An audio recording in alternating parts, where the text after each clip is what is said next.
Big boss Malayalam season 7 ഫൈനലിസ്റ്റും പ്രശസ്ത ഗായകനുമായ അക്ബർ ഖാൻ വിവാദത്തിൽ.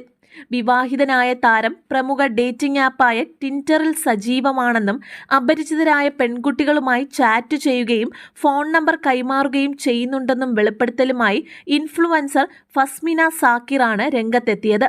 താരമയച്ച നമ്പറും ചാറ്റുകളുടെ സ്ക്രീൻഷോട്ടുകളും ഫസ്മിന വീഡിയോയിലൂടെ പങ്കുവച്ചിട്ടുണ്ട്. അക്ബറിന് നൽകിയ നമ്പറിലേക്ക് ഫസ്മിന നേരിട്ട് മെസ്സേജ് അയച്ചെങ്കിലും താരം പ്രതികരിച്ചില്ല. അക്ബർ വിവാഹം കഴിച്ചത് പ്രണയിച്ചാണ്. എന്നിട്ടും ആ ഭാര്യയോട് ഇങ്ങനെ കാണിക്കാൻ എങ്ങനെ തോന്നുന്നു എന്നുള്ള കമന്റുകളാണ് സോഷ്യൽ മീഡിയയിൽ നിറയുന്നത്. പുറമേ കാണുന്നത് പോലെയല്ല ഓരോരുത്തർ. അക്ബറിനെ പോലെ ഇത്രയും കഴിവുള്ള വ്യക്തികളും ഇങ്ങനെയൊക്കെ ചെയ്യുമെന്നും ഒട്ടും പ്രതീക്ഷിക്കുന്നില്ല എന്നാണ് വരുന്ന കമന്റുകൾ മുഴുവൻ. ഫസ്മിനയുടെ വീഡിയോ പുറത്തു വന്നിട്ടും ഈ ഒരു കാര്യത്തിൽ അക്ബർ യാതൊരു പ്രതികരണവും നടത്തിയിട്ടില്ല. സരിഗമപ എന്ന പരിപാടിയിലൂടെയാണ് അക്ബർ ഏറെ ശ്രദ്ധിക്കപ്പെട്ടത്. പിന്നീട് ബിഗ് ബോസിൽ എത്തിയപ്പോഴും ആ ഒരു പിന്തുണ അക്ബറിന് ലഭിച്ചു. പക്ഷെ അതാണ് ഇപ്പോൾ നഷ്ടമാകുന്നത്. കൂടുതൽ വാർത്തകൾക്കായി ഈ ചാനൽ മറക്കാതെ സബ്സ്ക്രൈബ് ചെയ്ത് മറക്കാതെ ബെല്ലൈക്കണും പ്രസ് ചെയ്യുക.